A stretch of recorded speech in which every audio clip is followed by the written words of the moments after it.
I am your host, Nero Wolfe. Let's begin our journey. It was a Tuesday, meaning the weekly orchid schedule was in full glorious bloom. Wolfe was perched in his custom-made chair, glowering at a particularly robust phalaenopsis, as if it had personally insulted his intellect. The brownstone, as usual, hummed with its own peculiar rhythm. Fritz, in the kitchen, humming something vaguely operatic while concocting the evening's gastronomic masterpiece, and me, Archie Goodwin, seated at my desk in the office, wading through a mountain of correspondence that seemed to multiply faster than rabbits in springtime. The morning had started innocuously enough, which, in our line, work usually meant trouble was brewing somewhere just beyond the horizon, waiting to crash down on 35th Street. My initial clue was the precise angle of Wolfe's upper lip, a subtle tremor that indicated either extreme pleasure, unlikely given the Tuesday, or extreme annoyance, a far more common state. Today it leaned towards annoyance, stirred by a letter that had arrived with the morning pea, Ost, thick cream stationery, and a scent that was either expensive perfume or a desperate attempt to mask old cigar smoke. I delivered it to Wolfe's hand-picked a few minutes prior, a gesture usually met with a grumble or a dismissive flick of the wrist.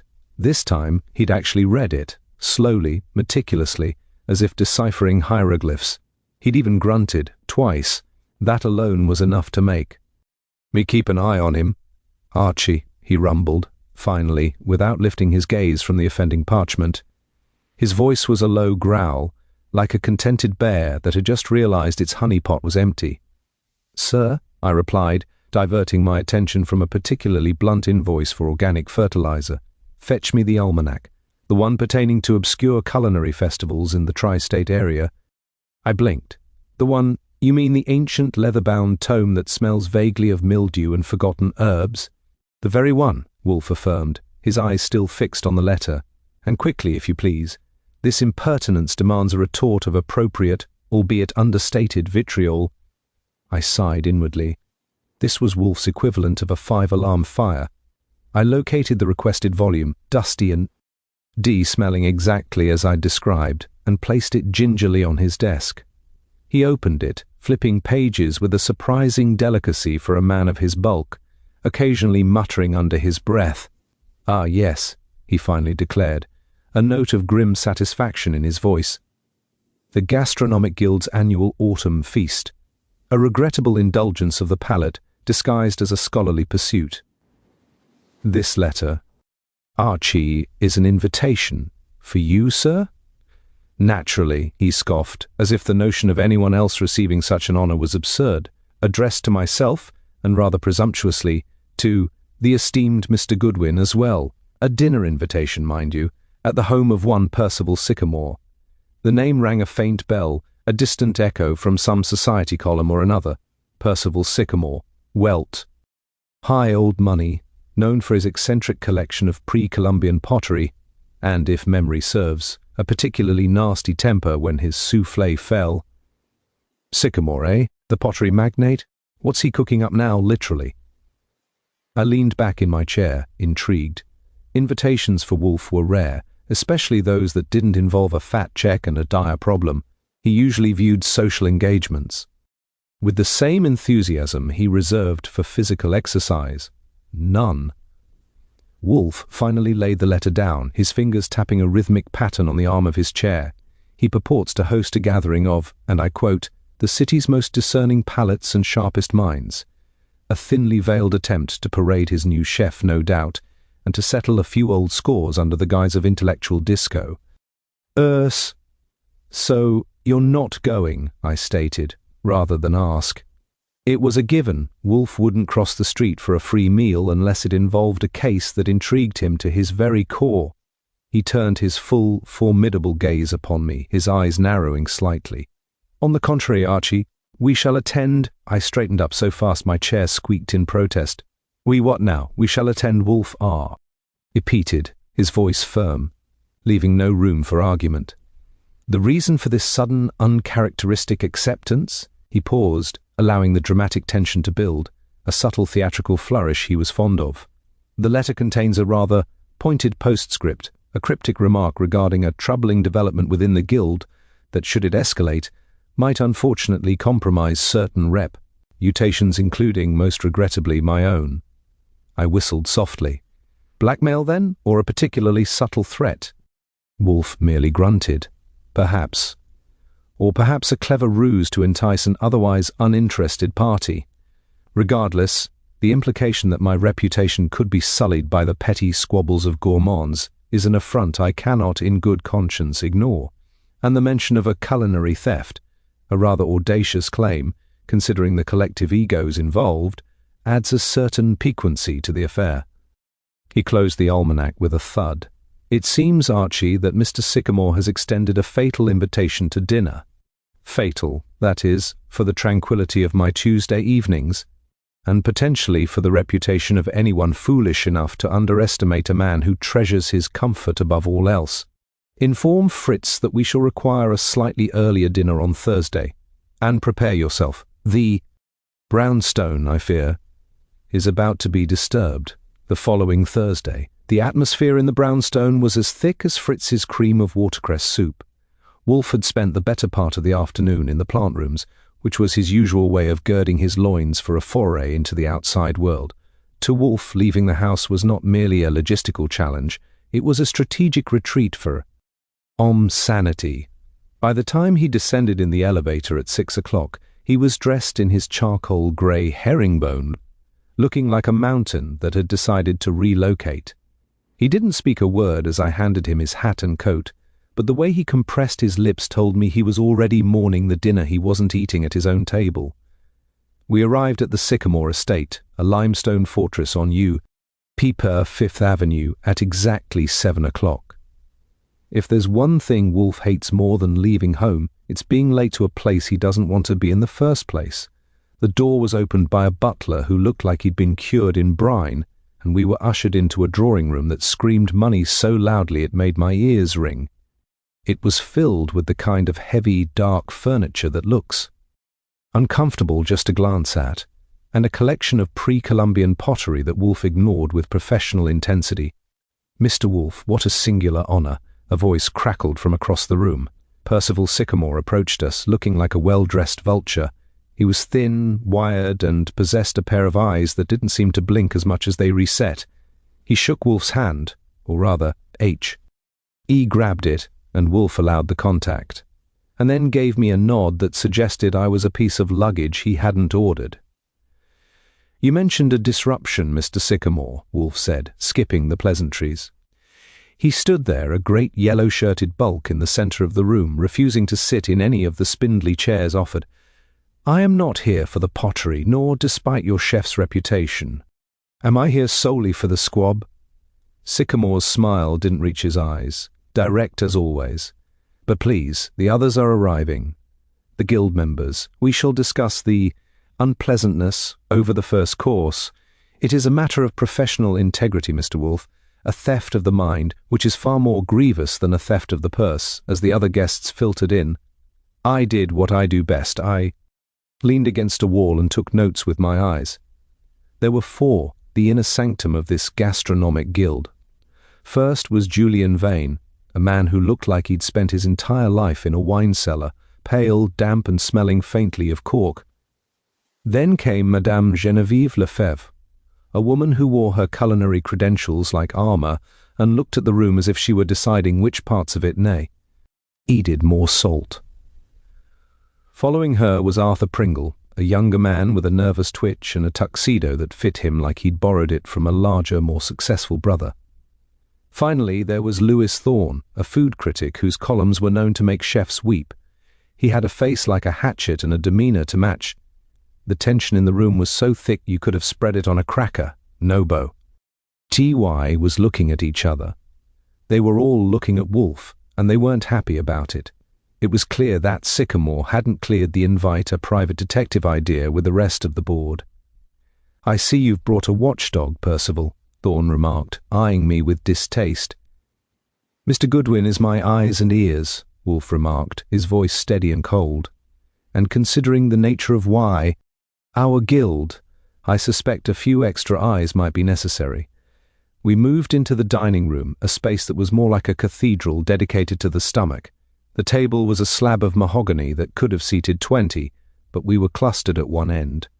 Wolfe took his seat with a grunt of disapproval. The chair wasn't built for a man of his displacement. As the first course was served, a delicate sea-hilled consommé that even Wolfe couldn't find a fault with. Sycamore leaned forward.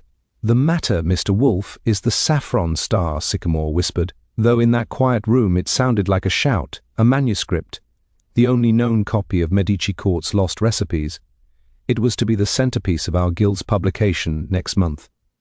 2 days ago, it was taken from my private safe. The safe was N.O.T. forced. The combination is known only to the people in this room." Wolfe stopped his spoon halfway to his mouth. He loathes being interrupted during a meal, but the mention of a lost manuscript seemed to pique his interest. He looked around the table, his eyes darting from Vannes to Lefebvre, then to Pringle and Thorn. "A safe with 5 combinations," Wolfe murmured, "and a room full of people value a recipe more than a human life. It is not merely a theft, Mr. Sycamore. It is a trespass into the very sanctity of your association." "It's an outrage," Madame Lefebvre snapped, her French accent sharpening. "To suggest one of us would stoop to such a thing. That manuscript belongs to the guild, not to a private collector." "And yet," Wolfe said, finally taking a sip of his soup, "it is go." "Nay. And since I am here, I assume you want it back before the reputations mentioned in your letter start to dissolve like sugar in boiling water. Tell me, Mr. Sycamore, who among you was the last to see it?" The silence that followed was the kind you usually find in a graveyard. I watched them. Vane started polishing his glasses. Pringle looked like he wanted to bolt for the door. Thorn just stared at Wolfe with a cold, calculating grin. It was a beautiful start. The brownstone's piece had been traded for a roomful of sharks in dinner jackets, and I could tell by the way Wolfe's jaw set that he was already calculating the cost of his interference. "Well," Wolfe prodded, his voice dropping an octave. "I am waiting. Who was the last to touch the Medici's secrets?" "Arthur Pringle, whose—" Fork clattered against his china with a sharp, nervous ring, finally broke the silence at the table. He looked as though he'd been caught with his hand in the cookie jar, or in this case, the safe. "I saw it," he stammered, glancing quickly at Sycamore. "Tuesday afternoon. We were verifying the translation of the lamprey recipe, but I didn't touch it. I only held the magnifying glass for Julian J. Julian Vane didn't look up from his consommé. He moved his spoon with a surgeon's precision. "I did touch it, Mr. Wolfe. It is my duty as the guild's archivist." I replaced it in the velvet sleeve, handed it to Percival, and watched him turn the dial of the safe. To suggest I could have retrieved it later is to suggest I have mastered the art of walking through walls. Wolfe let out a dry, rhythmic sound that was his version of a chuckle. It didn't mean he was amused, it meant he found their predictable defensiveness tedious. "Walking through walls is a feat for magicians, Mr. Vane. I am interested in keys, combinations, and the peculiar elasticity of human greed. Archie, note the timeline. Tuesday afternoon the manuscript was present. Thursday evening it is not. A 48-hour window. In a house that I assume is staffed by more than just a brine-cured butler." Sycamore shook his head, his thin face tightening. "The staff is above suspicion. They have been with me for decades. None of them understand the value of a 16th-century culinary text.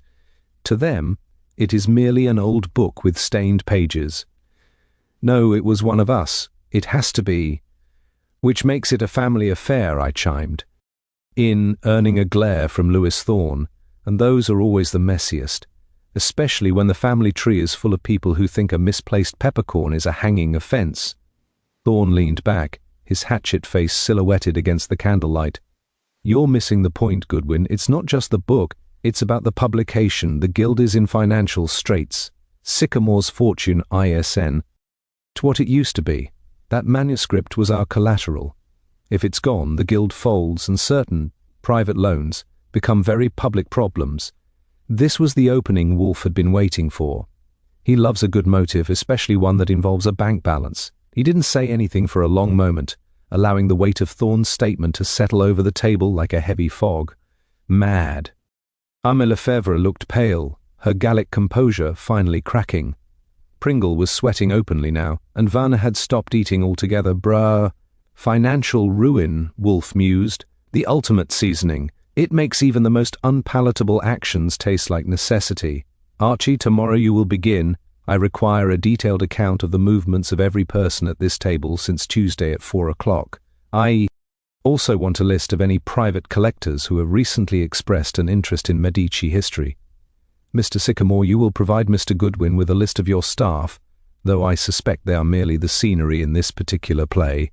You expect us to submit to an investigation by your assistant? Madame Lefebvre asked, her voice dripping with disdain. I expect nothing, Wolfe snapped. His patience finally fraying. I am offering you a service. If you prefer to settle this with the police, I am sure Inspector Cramer would be delighted to spend his weekends scouring your kitchens and bank accounts. He is significantly less refined than Mr. Goodwin, and his interest in your reputation is non-existent. That shut them up. The NYPD threat was the only thing that could unite this pack of wolves. Dinner continued in a state of miserable refinement. The squab arrived, prepared with a truffle reduction that would have made Wolfe weep with joy under any other circumstances. But tonight he ate with a grim mechanical efficiency. He was already back in the brownstone in his mind, sitting in his chair, putting the pieces together. The next morning I was up at 7, fueled by theatre. Cups of Fritz's coffee and a sense of impending legwork. Wolfe was already in the plant rooms with Theodore, which meant I was on my own for the initial scouting. I started with Julian Vane. His apartment was in a crumbling brownstone on the Upper West Side that smelled of old paper and cheap sherry. Vane met me at the door, in a moth-eaten bathrobe, looking even more like a subterranean creator than he had at dinner. He didn't want to let me in, but I've got a foot that's been trained by the best to find its way into closing doors. I have nothing to tell you, Goodwin, Vane rasped, leading me into a living room that was literally buried in books. I am a scholar. My life is dedicated to the preservation of history, not its theft. Great, I said, flipping open my notebook. Then you won't mind telling me why you visited a known dealer in stolen antiquities on Wednesday morning. A little bird told me you were seen entering a shop on 47th Street. The kind of place that doesn't sell cookbooks. Vane's face went from pale to a sickly shade of grey. He sank into a chair that disappeared under his weight. I wasn't selling the manuscript. I was seeking an appraisal. A personal item. I needed the money to pay off the guild's debts, or your own. He didn't answer. He just stared at a stack of menus from the 1920s. I left him there and headed for Madame Lefebvre's restaurant, Le Coeur d'Or. If Vane was the desperate scholar, Lefebvre was the reigning queen, and her throne was built on a foundation of secrets. I had a feeling the saffron star hadn't just vanished. It had been kidnapped, and the ransom was the survival of the guild itself. By the time I reached Le Coeur d'Or, the lunch rush was tapering off, leaving the dining room smelling of browned butter and expensive desperation. Madame Lefebvre didn't greet me in the front. I had to talk my way past a captain who treated me like stray hair in a vichyssoise. I found her in a cramped office behind the kitchen, surrounded by copper pots and ledgers that looked like they'd been bled on. She was staring at a butcher's bill with an expression that suggested she was considering which of her customers would make a suitable roast. I told Mr. Wolfe I would not be interrogated, she said, not looking up. My life is an open book, Mr. Goodwin. Mostly a recipe book. Books are exactly what we're talking about, madame, I said, helping myself to a chair that felt sturdier than the ones at Sycamore's. And yours seems to have a few pages missing, or perhaps added. I did a little checking on my way over. Your restaurant is the toast of the town, but the toast is looking a bit burnt around the edges, 2 months behind on the rent, and your primary vegetable supplier is threatening to cut off your asp. Argus. She finally looked at me, her eyes like 2 cold pebbles in a stream. In this business, One is always dancing on the edge of a knife. It is the nature of the craft. That manuscript, the Saffron Star. It contains a technique for preserving delicate oils that would revolutionize my sources. If I had it, I would not be hiding it in a safe. I would be using it, or selling the rights to a corporate conglomerate for enough cash to buy this building and the one next to it, I suggested. Wolfe has a theory that people don't steal for the sake of the object, but for the sake of the exit it provides. Where were you Wednesday night? The night Sycamore's butler remembers the library door being unlatched. I was here until midnight, she snapped. Ask my sous chef. Ask the dishwasher. I'll ask the dishwasher, I said, stood up, and left before she could throw a whisk at me. I didn't need to ask. The way she'd touched her throat when I mentioned the exit told me she was looking for a way out of her golden cage. My next stop was Arthur Pringle's apartment. He lived in a modern glass box in Chelsea that he clearly couldn't afford on a researcher's salary. The place was decorated early bachelor with too much credit, featuring chrome furniture and a bar stocked with bottles that had never been opened. Pringle was pacing the floor when I arrived, looking like he'd been vibrating for several hours. "It's Julian," he blurted before I could even get through the door. "He's the one. He's obsessed with the Medici. He thinks he's a descendant or something equally pathetic. He probably took the manuscript just to sleep with it under his pillow." "Funny," I said, wandering to his window. "Vane thinks you're the one. He says you've been talking about starting your own digital archive. That takes capital, Arthur, a lot more than you get for translating 16th century Italian." Pringle turned white. "I was just exploring options. The guild is a sinking ship. Sycamore is. A tyrant who thinks we're his personal servants. Why shouldn't I look out for myself? Looking out for yourself is one thing. Walking with a priceless artifact is another. You were at the house Tuesday, weren't you? You stayed late to double-check the bibliography. I left at 6. Sycamore saw me out. The service entrance doesn't have a sycamore attached to it, I reminded him. I left him TR, embling and headed for my final stop, Lewis Thorne. The food critic's lair was a penthouse that looked out over the park with a predatory squint. Thorne didn't bother with the busy act. He was sitting on a leather sofa, sipping a drink that looked like liquid gold and reading a rival's column with a sneer. "You're wasting your time, Goodwin," Thorne said, not waiting for a greeting. "I don't need the money, and I certainly don't need the recipes. I've tasted everything worth tasting in this city, and most of it is garbage. I only stay in the guild to watch the others squirm.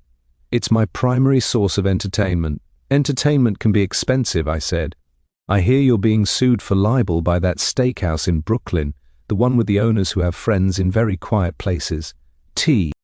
They're asking for $500,000. Even a top-tier critic doesn't have that kind of change under the sofa cushions." Thorne's sneer didn't waver, but his hand tightened on his glass. "A nuisance suit. It will be settled. With what? A stolen manuscript? If I had the Saffron Star, I'd burn it in front of Sycamore just to see the look on his face," Thorne said, "and for a second, I actually believe him. There's a specific kind of malice that transcends greed, and Thorne had it in spades." I headed back to the brownstone as the sun was starting to dip behind the Jersey skyline. My head was spinning with motives. They were all broke, they were all desperate, and they all hated each other. It was a perfect recipe for a crime, but I was still missing the how. When I entered the office, Wolfe was back in his chair, his eyes closed, his fingers interlaced over his center of gravity. He didn't move as I sat at my desk and started typing up my report. "Well?" he asked without opening his eyes. "They're all guilty of something, but I can't pin the book on any of them yet," I said. "Van's a liar, Lefebvre's a bankrupt, Pringle's a coward, and Thorne's a sociopath. Pick your favorite flavor." "It is not about taste, Archie. It is a matter of sequence." Wolfe opened his eyes, and they were sharp, clear, and utterly focused. "And while you were out playing the Inquisitor, a small development occurred here, in the sanctuary of my own home." I looked at him. "Don't tell me someone broke in here." "Not broke in," Wolfe said, his voice dropping to a dangerous rumble. "Infiltrated. Fritz found a certain item in the pantry this afternoon. an item that does not belong in this house, and certainly not among my spices. I stood there with my hat still in my hand, looking at Wolfe. The idea of anyone smuggling something into the brownstone was like suggesting someone had successfully sneaked a firecracker into a gunpowder factory. It just didn't happen without a blow-up. Fritz, who Usawa, Lee moves with the silent grace of a shadow, was standing by the door to the kitchen, his face a mask of wounded professional pride. "Show him, Fritz," Wolfe commanded, his voice as heavy as a lead pipe. Fritz stepped forward carrying a small silver tray. On it sat a tiny inconspicuous glass jar, the kind you'd see in an apothecary or a high-end spice shop. It had no label, but inside was a clue. MP of deep reddish-orange threads that seemed to glow against the silver. Even from 3 feet away, the scent reached me, a pungent, earthy, slightly metallic aroma that was unmistakably saffron. But this wasn't the stuff you buy at the corner market for $5 a gram. This smelled like it had been harvested from the fields of heaven and aged in a cedar chest. I found it behind the jars of mace, Archie, Fritz said, his voice trembling slightly. I was checking the inventory for the weekend, and there it was. It does not belong. I did not buy it. No salesman has entered my kitchen this week. I looked at Wolfe. A gift or a calling card? Neither, Wolfe snapped. It is a trespass. Specifically, it is a provocation. That is Spanish saffron of the highest grade coupe, but it has been treated with an oil that gives it that specific, heavy luster. If I am not mistaken, it is the saffron star itself, or at least the physical embodiment of the secret technique described in Sycamore's missing manuscript. So someone swiped the book, made a batch of the secret sauce, and decided to hide a sample in your pantry? I asked, leaning over the tray. That's like breaking into the to leave a fingerprint. It's not just risky, it's insane. It is not insane if the objective is to compromise me, Wolfe said, his eyes narrowing. Think, Archie, if the police were to search this house, perhaps on an anonymous tip, and find the very substance that is the heart of the guild's stolen treasure, what would be the result? My involvement would cease to be that of an investigator and become that of a suspect. My reputation, which Mr. Sycamore so regrettably mentioned in his letter, would be incinerated. I felt a cold prickle at the back of my neck. You think one of them planted it, but when? We were only at Sycamore's house last night, and none of them have been here, unless one of them has an accomplice, Wolfe finished, or unless the unlatched door at Syca. Moore's wasn't the only one. Archie, check the security bolts on the kitchen entrance and the service elevator, and I want you to go back to your notes. Who among that group of vultures has the technical skill to actually produce this? It isn't enough to have the recipe, one must have the palate and the laboratory to execute it. I went to work. I checked the doors, no signs of forced entry, which whoever did it had a key or was a better locksmith than I gave them credit for. Then I sat at my desk and watched the suspects again. Lefebvre, I said. She's the only one with a professional kitchen and the chemistry background to pull off a technique for preserving delicate oils. She complained about her sauces being the heart of her business. If she got her hands on the manuscript Tuesday, she could have had a sample ready by this morning. And the motive for planting it here, Wolfe prodded, insurance. If you find the book, she's cooked. But if you're discredited first, anything you say about her looks like a desperate attempt to shift the blame. Plus, she hates you. She looked at you last night like you were a cockroach in her coq au vin. Wolfe grunted, his fingers beginning. Gee, their rhythmic dance on the arms of his chair. A possibility, but consider Mr. Vane. He is the archivist. He knew the manuscript better than anyone. He could have copied the recipe weeks ago before the theft even occurred. His desperation for money makes him a prime candidate for a double cross. And then there's Thorne, I added. He's the one who brought up the guild's financial ruin. A critic, he knows every kitchen in the city. He could have had this made anywhere. For him, it might just be a game, the ultimate review of Nero Wolfe's defenses. I looked at the little jar on the tray. It looked innocent enough, but it had turned the brownstone from a fortress into a crime scene. Wolfe wasn't just annoyed anymore, he was insulted. And when Wolfe is insulted, he doesn't just Solve the case, he dismantles the person responsible until there's nothing left but a pile of expensive tailoring and regret. Archie, Wolfe said, his voice low and dangerous. We are no longer merely seeking a stolen book. We are defending this house. Call Saul Panzer. I want him to watch Sycamore's residence tonight. I want to know who leaves, who enters, and more importantly, who is carrying a package that might contain a 16th century manuscript. And call Sycamore. Tell him I require the presence of the entire guild here tomorrow evening, at 8 o'clock. You're bringing them here? I asked, surprised. After someone just salted your pantry? Precisely because they salted my pantry, Wolfe said, his eyes flashing. They have invited themselves into my world. Now they shall discover that it is a very dangerous place for those who lack the proper credentials. And Archie, tell Fritz to keep that jar. We shall use it to season the evening's entertainment. I went to the phone. The game had changed. The suspects were no longer just names in a notebook. They were intruders. As I dialed Saul's number, I looked over at Wolfe. He was staring at the wall, his jaw set, the purrs. On who planted that Saffron had made a fatal mistake.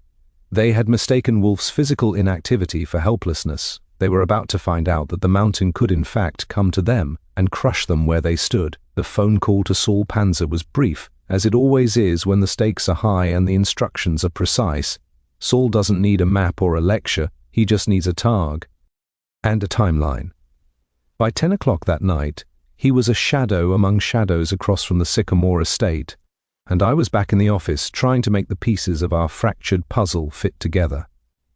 Wolfe had retired to his room, but I knew he wasn't sleeping. He was probably sitting up in bed, his mind grinding through the data I'd brought back like a millstone, looking for the one grain of tea, Ruth, that didn't match the rest of the chaff. The night was long and punctuated only by the occasional hum of the refrigerator or the distant siren of a patrol car on 11th Avenue. Around 2 a.m. the phone on my desk gave a muffled ring. I snatched it up before the second chime. It was Saul. Archie? Our friend Pringle just made a move. Saul's voice was a low, steady rasp. He left the Sycamore. Free place about 20 minutes ago through the service entrance. He wasn't alone. He met a man in a dark sedan 2 blocks away. There was a handoff, a flat rectangular package, roughly the size of a folio. Pringle looked like he was about to jump out of his skin. The sedan took off toward the tunnel, and Pringle headed back inside. Did you get the plate on the sedan? I asked, my pen already fly. Ing across the pad. Partial. Jersey tags. But that's not the interesting part, Archie. The man in the car? I've seen him before. He's a runner for a private collector named Moretti. Moretti doesn't buy art, he buys secrets. If that was the Saffron Star, it's headed for a vault that doesn't have a return address. I thanked Saul and told him to stay. I didn't wake Wolfe. There's a specific kind of internal combustion that happens when you disturb his sleep for anything less than a direct threat to the orchids, and I figured this could wait until the morning mist had cleared. When I broke the news during breakfast, Wolfe didn't even look up from his eggs au beurre noir. He merely chewed, swallowed, and dabbed his lips with a napkin that looked like a small tent. So, Mr. Pringle is the Deliv. Airy boy, he murmured. A predictable choice. He has the nerves of a hummingbird and the greed of a jackal. But he is no architect, Archie. He lacks the sang-froid required to infiltrate this house. Maybe he didn't, I suggested. Maybe the handoff to the collector was the end of the line, and the saffron in our pantry was a separate move by someone else to muddy the waters. Possible, but Einel.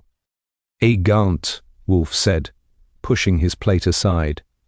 The person who stole the manuscript and the person who planted the evidence are almost certainly of the same mind.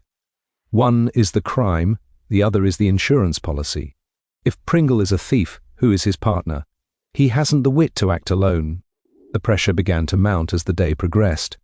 Sycamore called twice, sounding increasingly hysterical. AP. Apparently, the guild members were at each other's throats. Madame Lefebvre had accused Thorne of sabotaging her kitchen, and Van had reportedly suffered a nervous collapse and locked himself in the guild's library. It was a beautiful, chaotic mess. exactly the kind of environment where a guilty party starts making the kind of mistakes that leave a trail bar. Then came the second betrayal. Around 4:00, a courier delivered a package to the brownstone. No return address, just a plain manila envelope. Inside was a single sheet of paper, a photocopy of a page from the missing Medici manuscript. It was a recipe for a cordial of perpetual grace, written in a florid, archaic hand. But it wasn't the recipe that mattered, it was the note scrawled in the margin in modern ink, the mountain shawl. D. looked closer to home. The star has already set in the office of the one who watches. A direct jab at me, I said, handing the paper to Wolfe. The one who watches. That's my job description. Wolfe studied the photocopy, his face as unreadable as a stone monument. It is an attempt to sow discord between us, Archie, a clumsy one. They wish me to believe that you have been bought, or perhaps that I am being played for a fool by my own assistant. It suggests a level of desperatio. That is almost encouraging. I'm flattered they think I'm that clever, I quipped, though I didn't feel particularly light-hearted. Someone was moving through our lives with a frightening level of confidence. They knew about Saul, they knew about my movements, and they were comfortable enough to taunt Wolfe in his own lair. "We shall see who is clever when the sun sets," Wolfe said, his voice dropping to that low, resonant tone that usually preceded a landslide. "Archie, contact the Jersey DMV. I want the owner of that sedan identified, even if you have to call in every favor we owe at the 20th precinct, and tell Fritz to prepare the office for 8 guests. We shall have the guild, Mr. Sycamore, and a few ghosts from the Medici court." "Ghosts?" I asked. "The truth, Archie, is oft a ghost that only appears when the room is crowded and the exits are blocked." He rose, his massive frame dominating the room. "The pressure is no longer on us, it is on them. They have tried to trespass in my house, they have tried to sully my reputation, and they have tried to corrupt my staff. They are about to learn that when one invites Nero Wolfe to dinner, one must be prepared to pay the check in full." I spent the rest of the afternoon on the phone, leaning on contacts and twisting arms until I had a name for the Jersey sedan. When I finally got it, I didn't even have to tell Wolfe. I just wrote the name on a slip of paper and handed it to him. He looked at it, nodded once, and went back to his orchids. The trap was set. Now all we needed was the prey. The office was prepared the kind of geometric precision that usually meant Wolfe was planning a slaughter. I had arranged the yellow chairs in a semicircle facing the oversized desk, ensuring that no 2 suspects were close enough to whisper without the whole room hearing it. Fritz had brought in the tray with the small glass jar of saffron, placing it prominently on the small table by the globe. It sat there like a ticking bomb, its reddish-orange threads catching the light from the desk lamp. Wolfe arrived at exactly 1 minute to 8, the elevator door opening with a soft hiss that served as his entrance fanfare. He took his seat, adjusted his bulk, and stared at the empty chairs as if he could already see the panicked faces of the gastronomic guild. The guests arrived in a cluster, a huddle of expensive overcoats and frayed nerves. Percival Sycamore led the way, looking like he hadn't slept since the Hoover administration. Behind him came Julian Vaughn, whose hands were trembling so violently he had to shove them into his pockets. Madame Lefebvre was draped in silk the color of a bruised plum, her chin held high as if she were marching to the guillotine. Arthur Pringle looked like he was ready to bow. The moment a floorboard creaked, and Lewis Thorne brought up the rear, his face a mask of bored indifference that didn't quite reach his eyes. "Sit," Wolfe commanded. It wasn't a request. The room settled into a thick, uncomfortable silence. I moved to my desk, my notebook open and my pen poised. I felt like a court reporter at a trial, where the judge was also the prosecutor and the jury, Wolfe. Let the silence stretch until Sycamore finally cracked. "Well, Wolfe, you called this meeting. You said the matter was reaching a crisis. Have you found the manuscript? Has that thief been identified?" He shot a look at Vane, who winced. "The manuscript," Wolfe began, his voice a low, melodic rumble, "is a fascinating object, not merely for its recipes, but for the effect it has on the hum. An ego. It represents power, history, and in your current predicament, survival. You have all spent the last 48 hours accusing one another. weaving a tapestry of suspicion that would make a Medici proud. He paused, his eyes sweeping the semicircle. "Mr. Pringle, you are sweating. Is the room too warm, or is the weight of your recent Jersey excursion pressing upon you?" Pringle jumped as if he'd been poked with a cattle prod. I don't know what you're talking about. I was home. I was working." "You were at a service entrance on Upper Fifth Avenue," I interjected, leaning back in my chair, "meeting a gentleman in a dark sedan with Jersey plates. We have the name of the driver, Arthur, and we know who he works for. Moretti doesn't pay for bibliography work, he pays for property. That has been liberated from its owners." "I didn't steal it," Pringle shrieked, his voice cracking. "I was just the middleman. It was already out of the house. I was just told to move it." "By whom?" Sycamore roared, half rising from his chair. "Sit down, Mr. Sycamore," Wolfe said, his voice quiet but sharp enough to draw blood. "Mr. Pringle is a minor gear in a larger machine. He is a man of limited imagination and even more limited courage. He would not have dared to move that manuscript unless he felt someone with far more authority than himself protected him." Wolfe shifted his gaze to Madame Lefebvre. "You, Madame, spoke of sources. You spoke of the need for secret technology. You were the one who pointed out that the Guild was a sinking ship, a captain who knows her vessel is doom. She often looks for the most valuable cargo to take with her into the lifeboat." "Absurd," she hissed. "I am a woman of reputation. Why would I risk everything for a single book?" "Because your reputation is already a ghost," Wolfe replied. "Archie has seen your ledgers, or rather, he has seen the lack of them. You didn't just want the manuscript. You wanted to ensure that no one else could use it. You wanted the saffron star to be yours and yours alone." He reached out and tapped the glass jar on the tray. "Which brings us to this. This was found in my kitchen, an attempt to implicate me in the theft, to stifle my investigation by placing the evidence in my own pantry." The room went cold. Even Thorne's bored expression faltered. "You see," Wolfe continued, "the person who stole the manus." Crypt made one critical error. They assumed my interest in the case was professional. It was, until they trespassed in my home. Now it is personal. I have spent the afternoon positioning the pieces of this little drama. I have contacted the bank that handles the Guild's private loans, and I have spoken with a certain disgruntled sous chef who has a very long memory for who enters the cold storer. GE late at night. He looked at Julian Vane, then at Thorne, then finally back to Sycamore. The theft of the saffron star was not a crime of opportunity. It was a strategic maneuver intended to liquidate the Guild's only asset, while simultaneously destroying the one man who could trace its path.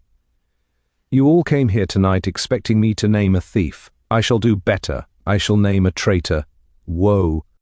LFE closed his eyes, a sign that the final deconstruction was about to begin. The suspects were huddled in their chairs, the air in the office thick with the smell of old paper and the sharp, metallic tang of the saffron on the tray. I checked my watch. It was nearly 9. The trap was fully occupied, and Wolfe was about to spring the latch. "Archie," Wolfe whispered, his eyes still closed. "Ensure. The front door is bolted. We wouldn't want any of our guests to feel the need for an early departure before the final course is served." I moved to the door, slid the brass bolt home with a deliberate click that sounded like a gunshot in the quiet room, and returned to my post. Wolfe remained motionless, a great yellow-shirted Buddha whose silence was more intimidating than any shouting match. He suspects were no longer a circle of peers.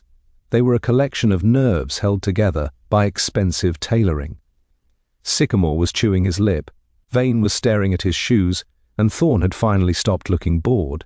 "The problem with an intellectual crime," Wolfe began, his voice barely above a whisper yet filling every corner of the office, "is that it requires the criminal to believe the I are the most intelligent person in the room. It is a fatal vanity. You all had motives, debts, professional jealousy, or the simple desire for an exit from a failing institution. But only one of you possessed the specific combination of access, technical knowledge, and the peculiar arrogance required to salt my pantry." He opened his eyes, and they were hard and cold as flint. Mr. Sycamore, you were the victim. Your safe was breached. Your manuscript is gone. You were the one who summoned me. A classic maneuver, the hue and cry of the guilty party to deflect suspicion. Yet, why would you steal from yourself? To collect the insurance? To liquidate an asset the guild technically shared? Possible. But you lack the culinary finesse to produce the treated saffron found in my kitchen. You are a collector of pots, not a master of chemistry. Wolfe's gaze shifted to Julian Vane. Mr. Vane, you are a scholar of the Medici. You knew the manuscripts, value best. But you are a man of the past. You live in dusty archives. The dark sedan, the jersey collector, the maneuvering of modern finance. These are not your tools. You are merely a distraction, a man whose obvious desperation made him a convenient shield for the real architect. And what of me? Madame Lefebvre challenged, her voice trembling with indignation. You have already accused me of being bankrupt. Do you now accuse me of the theft? But no, madame, Wolfe said, almost gently.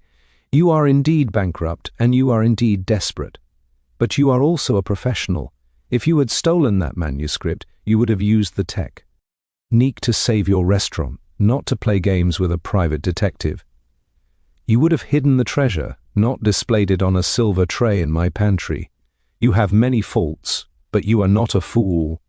Wolfe's eyes finally landed on Lewis Thorne.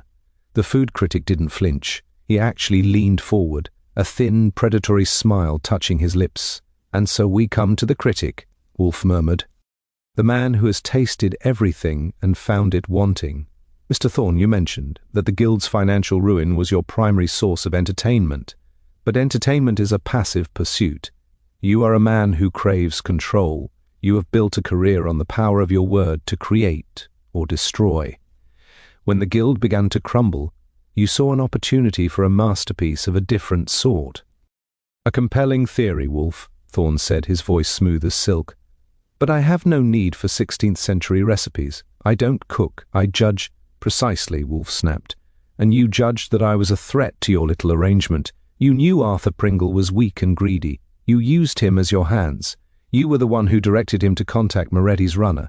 You were the one who provided the photocopy to Archie today, a clumsy attempt to sow distrust between us. But your greatest mistake, your truly unpardonable error, was the saffron. Wolfe gestured toward the small jar on the table. You have spent years visiting the finest kitchens in the world. You have watched the masters. You understood the process described in the manuscript better than any of the amateurs at this table. Why? Didn't just want the money from the sale. You wanted to humiliate the guild, to humiliate Mr. Sycamore, and finally to humiliate me. You planted that jar in my pantry to ensure that even if the manuscript were recovered, my testimony would be tainted. You wanted to be the only judge left standing. You have no proof, Thorne said, though the smile had vanished. You have a middleman in Jersey, and a jar of spice. That wouldn't last 10 minutes in a courtroom. I have more than spice, Mr. Thorne, Wolfe said, his voice deepening. I have the cordial of perpetual grace. You see, the photocopy you sent to Archie today was not from the original manuscript. It was a reconstruction based on your own notes. You made a slight error in the Italian translation, a common mistake for someone who relies on their palate rather than their scholarship. You substituted cedro for cetriolo, a lemon for a cucumber. It is a distinction the original author would never have made, but one that a man who has spent his life reading menus in dim light might easily overlook. Wolfe leaned forward, his massive shadow falling across the desk. That specific error exists only in the document you sent to T. House. It is your signature, Mr. Thorne. It is the thumbprint on your victim's throat. Mr. Pringle has already begun to talk to Saul Panzer. By tomorrow morning, the district attorney will have the full itinerary of your entertainment. The game is over. The check has arrived, and you are the one who shall pay it. Thorne sat perfectly still for a long moment, then with a slow, deliberate move. He reached into his pocket for a cigarette. His hands weren't shaking, but the light in his eyes had gone out. He looked around the room at the people he had spent years mocking, and for the first time he looked small. Archie, Wolfe said, turning away from the critic as if he were a dish that had been sent back to the kitchen. "Call Inspector Cramer. Tell him we have a guest who is tired of his own company, and tell Fritz that we shall require a bottle of the 1906 cognac. My throat is dry from the stench of mediocrity." The arrival of Inspector Cramer was, as it always is, a symphony of slamming car doors and heavy footsteps that lacked any sense of culinary rhythm. He burst into the office with his tie at a 45-degree angle and a half-chewed cigar that looked like it had been through a war. He didn't look at priceless pottery or mahogany. He looked at the faces in the yellow chairs, his eyes landing on Lewis Thorne with a practiced squint of a man who has spent 20 years looking for the crack in a polished exterior. "All right, Wolfe," Cramer barked, ignoring the chair I offered and planting his feet in the middle of the Persian rug. "I've got your message. I've got Saul Panzer holding a nervous wreck named Pringle in a precinct hallway in Jersey, and I have a report of a stolen book that's worth more than my house. Now, do you want to tell me why I'm looking at the city's most expensive food critic like he's a common stick-up man?" Wolfe didn't even blink. He poured a finger of the 1906 cognac with a hand as steady as a mountain. "Because, Inspector, the distinction between a stick-up man and Mr. Thorne is merely one of vocabulary and wardrobe. The intent remains the same, the forcible acquisition of what does not belong to him, coupled with a secondary desire to sabotage the integrity of this house." Thorne didn't move. He sat with his legs crossed, the cigarette smoke curling around his hatchet face like a shroud. "He's bluffing, Inspector. A translation error in a photocopy? It's a parlor trick. It wouldn't hold up in a magistrate's court, let alone a grand jury." "Perhaps," Wolfe conceded, the cognac swirling in his glass, "if that were the only thread. But as I told you, Mr. Thorne, vanity is the architect of ruin. You were so enamored with the idea of framing me that you forgot the most basic rule of the kitchen. Scent lingers." The jar." I picked up the small tray and brought it to Cramer. The inspector sniffed it, his face wrinkling. "Saffron." "So what?" "Not just saffron, Inspector," Wolfe said. "It is saffron treated with a specific rare oil mentioned in the Medici text. An oil that Mr. Thorne had to procure. I took the liberty of having Saul check with the only 3 importers in the city who carry it. One of a Mr. Donati, remembers a very specific customer, a man who insisted on the highest grade, who paid in cash, and who was quite vocal about the incompetence of the shop's ventilation. Mr. Donati has a great memory for insults. He identified Mr. Thorne from a photograph not an hour ago." Cramer turned his gaze back to Thorne. The critic's composure finally began to fray. The cigarette ash fell on't. Oh, his expensive trousers, but he didn't brush it away.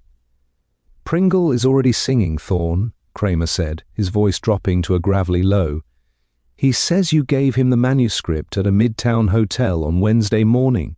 He says you promised him a seat on the board of a new reformed guild once Sycamore was pushed out. We've got the car, we've got the driver, and now we've got the merchant who sold you the framing material. You want to keep talking about parlor tricks, or do you want to come down to the station and see if the coffee is up to your standards?" Thorne looked at Sycamore, then at Madame Lefebvre, who was staring at him with a cold, triumphant hatred. He realized then that he wasn't just losing a case, he was losing the only thing he actually valued, his status as the ultimate arbiter. In this room he was no longer the judge. He was the specimen. It was a dying institution, Thorne said, his voice thin and sharp. Sycamore is a buffoon. Lefebvre is a relic. The manuscript was being wasted on them. It deserved someone who understood the philosophy of the flavor, not just the price of the ingredients. A philosophy you were willing to sell to a private collector for $200,000, I added. That's a lot of philosophy, Lewis.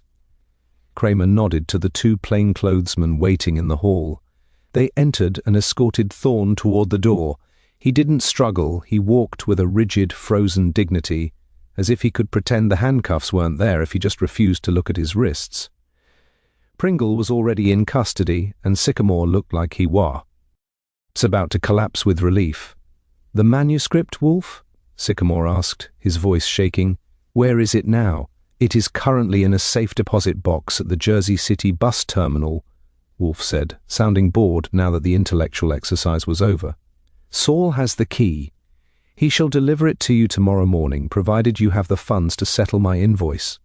I find that my appetite for intellectual justice is significantly improved by the prospect of a balanced ledger." The room cleared out slowly. Sycamore and the others left with various degrees of gratitude and lingering suspicion. They were a broken group, and I had a feeling the Gastronomic Guild wouldn't be having any more annual feasts for a long, long time. Cramer lingered at the door, eyeing the saffron tray. "You real? Got him on a cucumber-lemon mix-up, Wolfe?" the inspector asked, shaking his head. The word was Cedro, Inspector. To a man of Thorne's arrogance, the details were beneath him. He believed his own brilliance was the only light required. He forgot that even the most elaborate sauce is ruined by a single misplaced grain of salt. Cramer grunted, jammed his hat on his head, and stomped. I bolted the door for the final time that night and turned back to the office. Wolfe was still in his chair, staring at the amber liquid in his glass. The house was quiet again. The intrusion had been scrubbed away. The pantry was safe, and the mountain was back in its place. "Well," I said, sitting at my desk and pulling over the ledger, "that's another one for the books. Though I have to admit, I'm going to miss the smell of that saffron." Wolfe took a small sip of his cognac and sighed. "It was an adequate distraction, Archie. But let us not romanticize it. It was a sordid affair of small minds and large appetites. Ensure Fritz knows that for tomorrow's lunch I want no saffron, not a single thread. I have had quite enough of the Medici to last me a lifetime." The following Friday morning, the brownstone had settled back into its customary state of clockwork tranquility. The only sound in the house was the distant, rhythmic thumping of a mallet in the kitchen, where Fritz was likely preparing the veal for lunch, and the soft, repetitive clicking of my typewriter as I finished the final report for the files. To any passerby on 35th Street, it was just another quiet day in a resp. Table neighborhood. But inside, the air felt scrubbed clean of the tension that Lewis Thorne and his guild of vultures had brought through our door. Upstairs in the plant rooms, Wolfe was spending his morning hours with the orchids, a ritual that served as his mental decontamination process. He wouldn't descend until 11 o'clock, and when he did, I knew better than to mention the words Medici, saffron, or manuscript. He had already wiped the slate. For Wolfe, once the logic had been applied and the conclusion reached, the case ceased to exist as anything more than a completed entry in a ledger. I was just finishing the summary of Thorne's eventual confession. Cramer had called an hour ago to say the critic was folding under the weight of the evidence Saul had gathered in Jersey. The elevator hummed to life. The door slid open, and Wolfe stepped out, smelling faintly of damp moss and osmunda fibre. He crossed the room to his desk, performed the intricate maneuver required to settle his bulk into the chair, and looked at me with an expression that was almost but not quite pleasant. "The report is finished, I assume?" he asked, his voice returning to its usual deep, resonant baritone. "Wrapped up and ready for the morgue," I said, sliding the folder into the top drawer. "Sycamore's check arrived by messenger 20 minutes ago. It's for the full amount, plus a little extra that he called a consultation premium. I think he's just happy he doesn't have to explain to the guild why their collateral was being held in a Jersey bus station." Wolfe made a sound that might have been a grunt of approval. "Mr. Sycamore is a man who values the appearance of stability more than stability itself. It is a common affliction among those who possess more ancestors than original thoughts. He pays the premium not for my brilliance, but for my silence regarding the true depths of his associate's depravity." "And Thorne?" I asked. "Cramer says he's looking at 5 to 10 D, depending on how much they can pin on him for the attempted framing. He's already lost his column. The papers are calling it the critic's final course." Wolfe's lip curled slightly, a pathetic pun, but a fitting end. Mr. Thorne's crime was not merely theft, it was the corruption of his own purpose. A critic is a guardian of standards, Archie, when he uses his position to manipulate the object's is scrutiny for personal gain. He becomes a parasite on the very culture he purports to serve. He did not want the manuscript for its wisdom. He wanted it for the leverage it provided over his peers. It was a betrayal of the intellect. Still, I said, leaning back and lighting a cigarette, he almost had us. If he hadn't been so determined to salt our pantry, we might still be chasing shadows. In Sycamore's library. He did not almost have us, Wolfe snapped, his eyes flashing with a spark of his old fire. He underestimated the nature of this house. He treated the brownstone as if it were just another restaurant, a place to be reviewed, sampled, and discarded. He failed to realize that here, the standards are not subject to his approval. He brought a weapon of vanity into a fortress of Frege. The outcome was never in doubt. Fritz appeared in the doorway, announcing that lunch was served. We moved into the dining room where the table was set with its usual impeccable grace. The menu was simple: escalopes de veau à la Montglace, served with a side of braised endives.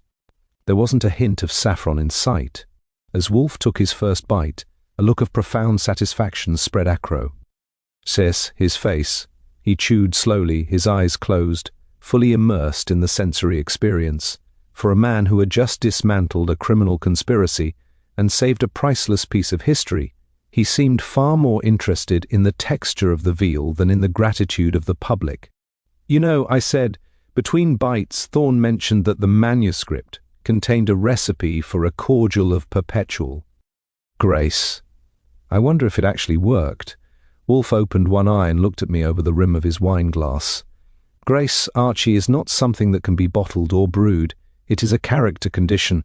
It requires a level of self-discipline and intellectual honesty that Mr. Thorne could not even begin to comprehend. He searched for it in an old book, while it was staring him in the face every TI. He looked in a mirror and chose to see a god instead of a man." He took a sip of his wine and set the glass down with a precise click. "Human folly is the only thing that is truly perpetual. It is the one ingredient that is never missing from the table, no matter how refined the company. We are merely the ones who are occasionally asked to clear the dishes." "Well," I said, reaching for the what. "A carafe. As long as the pay is good and Fritz is doing the cooking, I don't mind the busboy work." Wolfe didn't answer. He was already focused on the endives, his mind miles away from the gastronomic guild and their petty treasons. The silence of the brownstone was absolute, a heavy, comfortable blanket that muffled the noise of the city outside. The case was closed, the intruder was gone, and for Nero Wolfe, the world was once again exactly as it should be. "Archie," he said just as I was finishing my coffee, "Sir, remind me to tell Theodore that the dendrobium in the corner of the cool room requires slightly less water. It is becoming as bloated as Mr. Sycamore's ego." I grinned and headed back to the office. The mountain was definite. Lie back in his place.